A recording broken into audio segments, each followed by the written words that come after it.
जय माता दी दोस्तों। आज हम सुनेंगे रविवार की व्रत कथा, जो इस प्रकार है। प्राचीन काल में एक बुढ़िया थी।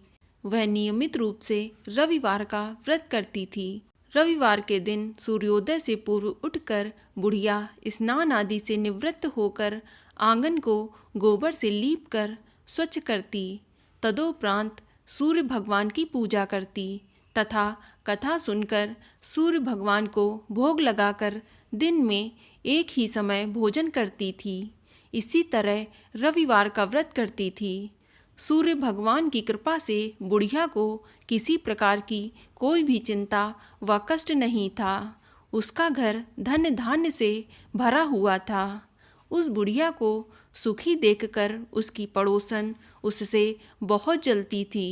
बुढ़िया रोजाना पड़ोसन के आंगन से बंधी हुई गाय का गोबर लाती और अपना घर लीपती। शनिवार के दिन रात को पड़ोसन ने अपनी गाय को घर के भीतर बांध दिया ताकि बुढ़िया अपना घर न लीप सके। रविवार को गोबर न मिलने से बुढ़िया अपना आंगन लीप नहीं सकी। आंगन न लीप पाने के कारण उस बुढ़िया ने सूर्य भगवान को भोग भी नहीं लगाया और उस दिन स्वयं भी भोजन नहीं किया। सूर्यास्त होने पर बुढ़िया भूखी प्यासी सो गई। रात्रि में सूर्य भगवान ने उसे स्वप्न में दर्शन दिए और व्रत न करने तथा उन्हें भोग न लगाने का कारण पूछा। बुढ़िया ने बहुत ही करुण स्वर में पड़ोसन के द्वारा घर के अंदर गाय बांधने और गोबर न मिलने की बात बोली। सूर्य भगवान ने अपनी अनन्य भक्त बुढ़िया की परेशानी का कारण जानकर उसके सब दुख दूर करते हुए कहा, हे माता, तुम प्रत्येक रविवार को मेरी पूजा और व्रत करती हो।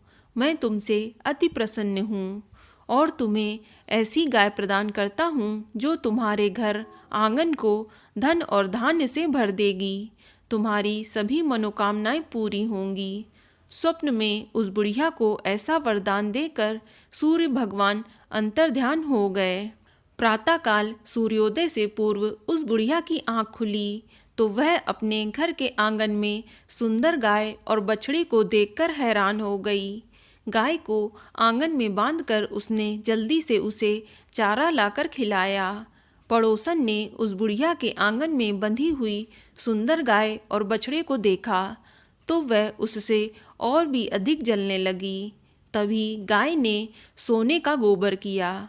गोबर को देखते ही पड़ोसन की आंखें फट गईं। पड़ोसन ने उस बुढ़िया को आसपास ना पाकर तुरंत उस गोबर को उठाया और अपने घर ले गई तथा अपनी गाय का गोबर वहां पर रख आई। सोने के गोबर से पड़ोसन कुछ ही दिनों में धनवान हो गई। गाय प्रतिदिन सूर्योदय से पूर्व सोने का गोबर करती और बुढ़िया के उठने से पहले ही पड़ोसन उस गोबर को उठाकर ले जाती। बहुत दिनों तक बुढ़िया को सोने के गोबर के बारे में कुछ पता ही नहीं चला। बुढ़िया पहले की तरह हर रविवार को भगवान सूर्य देव का व्रत करती रही और कथा सुनती रही। सूर्य भगवान को जब पड़ोसन की चालाकी का पता चला तो उन्होंने एक दिन तेज आंधी चलाई। आंधी का प्रकोप देखकर बुढ़िया ने अपनी गाय को घर के भीतर बांध दिया। अब पड़ोसन सोने का गोबर न ले जा सकी। सुबह उठकर बुढ़िया ने सोने का गोबर देखा तो उसे बहुत ही आश्चर्य हुआ। उस दिन के बाद बुढ़िया गाय को घर के भीतर बांधने लगी। सोने के गोबर से कुछ ही दिनों में वह बुढ़िया बहुत ही धनवान हो गई। बुढ़िया के धनी होने से पड़ोसन और बुरी तरह से जल भुनकर राख हो गई। अब की बार उसने अपने पति को नगर के राजा के पास भेजा और बुढ़िया के पास सोने का गोबर देने वाली गाय के बारे में बताया। राजा ने अपने सैनिक भेजकर बुढ़िया की गाय लाने का आदेश दे दिया। सैनिक बुढ़िया के घर पहुँचे। उस समय बुढ़िया सूर्य भगवान को भोग लगाकर स्वयं भोजन ग्रहण करने वाली थीं। राजा के सैनिक जबरदस्ती गाय और बछड़े को महल की ओर ले चले। बुढ़िया ने प्रार्थना की, बहुत रोई चिल्लाई, लेकिन राजा के सैनिक नहीं माने। गाय और बछड़े के चले जाने से बुढ़िया को बहुत दुख हुआ। उस दिन उसने कुछ नहीं खाया और भूखी प्यासी सारी रात सूर्य भगवान से गाय व बछड़े को लौटाने के लिए प्रार्थना करती रही। गाय देखकर राजा बहुत खुश हुआ। सुबह जब राजा ने सोने का गोबर देखा तो उसके आश्चर्य का ठिकाना न रहा। उधर सूर्य भगवान को भूखी प्यासी बुढ़िया को इस तरह प्रार्थना करते देख उस पर बहुत ही दया आई। उसी रात सूर्य भगवान ने राजा को स्वप्न में कहा, राजन, बुढ़िया की गाय व बछड़ा उसे तुरंत लौटा दो, नहीं तो तुम पर विपत्तियों का पहाड़ टूट पड़ेगा। तुम्हारे राज्य में भूकंप आएगा, तुम्हारा महल नष्ट हो जाएगा। सूर्य भगवान के स्वप्न से बुरी तरह से भयभीत होकर राजा ने प्रातः उठते ही गाय और बछड़ा बुढ़िया को लौटा दिया और राजा ने अपनी तरफ से भी बहुत सा धन देकर बुढ़िया से अपनी गलती के लिए क्षमा मांगी। राजा ने पड़ोसन और उसके पति को उनकी इस दुष्टता के लिए दंड भी दिया।